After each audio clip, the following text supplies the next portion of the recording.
इस मनुष्य शरीर में कोई न कोई व्यवस्था ऐसी ज़रूर होगी कि कभी न कभी इस शरीर का वायलिन या यह वाद्य झंकार हो उठे, इसमें भी कोई सुंदर स्वर जागृत हो जाए। हो सकता है कि हम भी किसी बड़ी सुंदर संगीत की महफिल के लिए बनाए गए हों। अभी हालांकि हम उससे अनजान हैं, अनभिज्ञ हैं, तो भी आप में से ऐसे बहुत से लोग हैं जिन्होंने इस संगीत को अपने अंदर पाया है। परमात्मा ने मनुष्य बनाने में बड़ा कष्ट उठाया है। 5 मिलियन वर्ष पहले इस पृथ्वी को सूर्य से अलग किया गया और 3 मिलियन वर्ष पहले तक इसको ठंडा गर्म किया गया। उसके बाद संसार में अनेक तरह की जड़ वस्तुएं, जिसे हम एलिमेंट्स कहते हैं, बनाए गए। तरह तरह के एलिमेंट्स हम लोग केमिस्ट्री में पढ़ते हैं। अगर आप लोग थोड़ी सी भी केमिस्ट्री समझते हो तो आश्चर्य होता है कि किस प्रकार ये सारे जो कुछ भी केमिकल्स बनाए गए थे वो कितने व्यवस्थित रूप से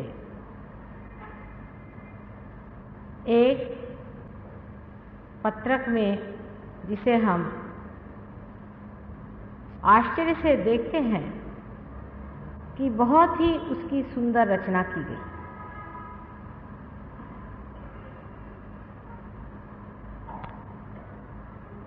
ये परमात्मा ने न जाने किस तरह से रच करके सृष्टि की, एक एक छोटी छोटी अणु रेणु तक व्यवस्थित रूप से बनाई कि अंत में इसी अणु रेणु से संगठित होकर के संसार में जीव हो जाए। ये कोई लोग कहें कि यूं ही हो गया, ये चांस की बात है, सो बात सही नहीं। अगर चांस से ये बात होती तो अभी तक साइंटिस्ट लोगों का ये कहना है कि एक छोटा सा अमीबा भी नहीं बन सकता, एक जीवंत प्राणी नहीं बन सकता। इतने छोटे से समय में मानव जैसी एक विशेष कृति परमात्मा ने निर्माण की। इसलिए परमात्मा का नाम लेना पड़ता है कि कोई न कोई शक्ति इस ब्रह्मांड की रचना में कारणीभूत हुआ। किसी न किसी ने यह ब्रह्मांड रचाया है। चाहे इसे मनुष्य अपने ईगो और अहंकार में न माने, शायद वो इस चीज़ को पसंद न करे कि हम लोग ये कहें कि ये परमात्मा ने बनाया, लेकिन क्या कितना भी अहंकारी मनुष्य इस बात को स्वीकार करेगा कि उसने ही अपने को बनाया है और सारी सृष्टि की रचना की। इस तरह उठकर अगर कोई आदमी कहने लग जाए कि मानव ने ही ये सारी निर्मित की हुई है, तो लोग उसे पागल खाने भेज देंगे। जिस शक्ति ने इस सृष्टि की रचना की, उसके बाद मनुष्य को इस हालात में पहुंचा दिया जहां वो आज बैठा हुआ। कुछ न कुछ और जरूर व्यवस्था होनी चाहिए जिससे मनुष्य अपने मंजिल पे पहुंचा। कुछ न कुछ उसने जरूर सोचा होगा कि इस मनुष्य को किसी तरह उसकी मंजिल तक पहुंचावे। अब जिस इंसान ने ये वायलिन बनाया, ये 7 उसमें स्वर लगाए, उसने यही सोचा होगा कि किसी न किसी दिन किसी संगीतज्ञ के हाथ में ये वायलिन पड़ जाएगा और उसी दिन इस वायलिन से मधुर स्वर का संगीत निकलेगा।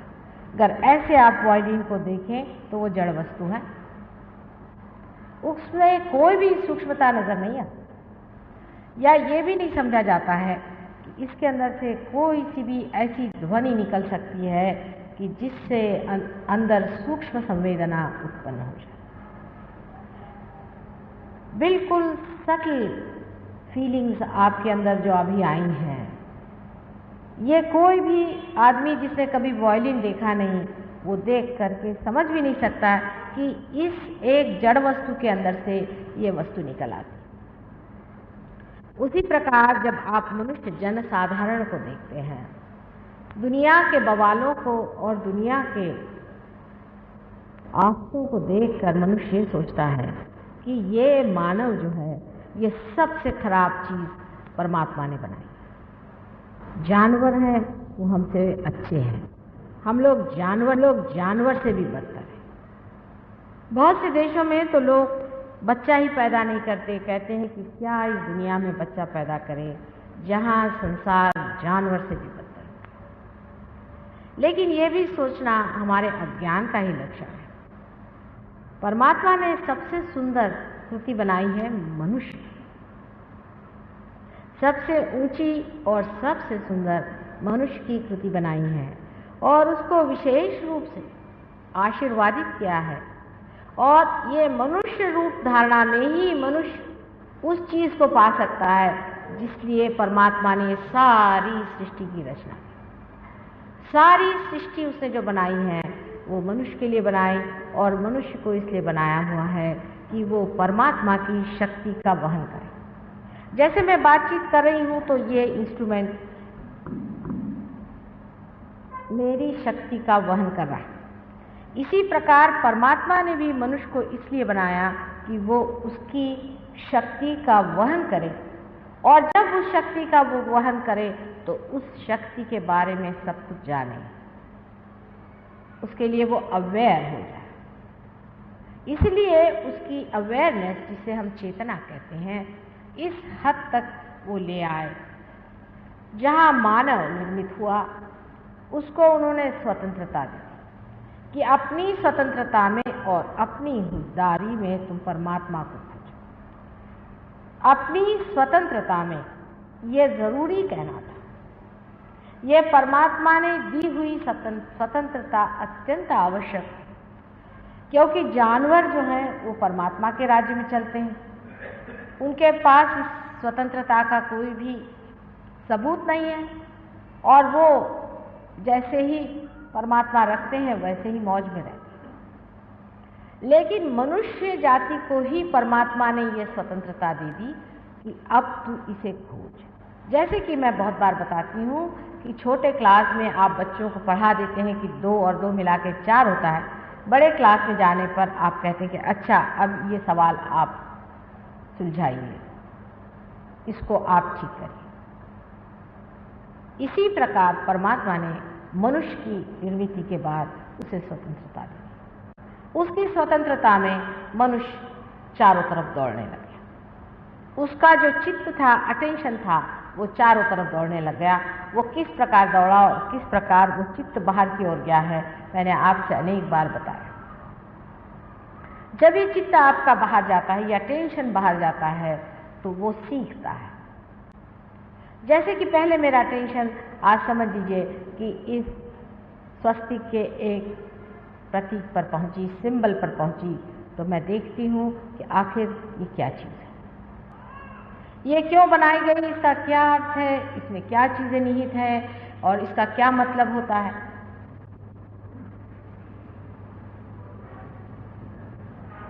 और तब मैं इस विचार पे पहुंच जाती हूँ कि इसका कोई ना कोई अर्थ जरूर होगा, मैं अभी समझ नहीं पाई हूँ।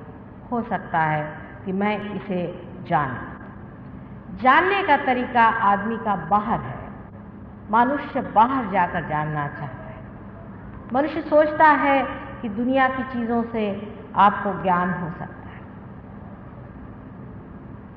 जैसे आप इस कमरे में आइए, अंधेरा है, आप एक चीज़ को पकड़ते हैं, दूसरी चीज़ को पकड़ते हैं और फिर आप सोचते हैं कि आपने जान लिया। एक और तरीका होता है कि अंदर आपके प्रकाश ही आ जाए और आप सब कुछ जान लें। कुछ लोगों ने, बहुत थोड़े से लोगों ने अंदर से जानने का प्रयत्न किया।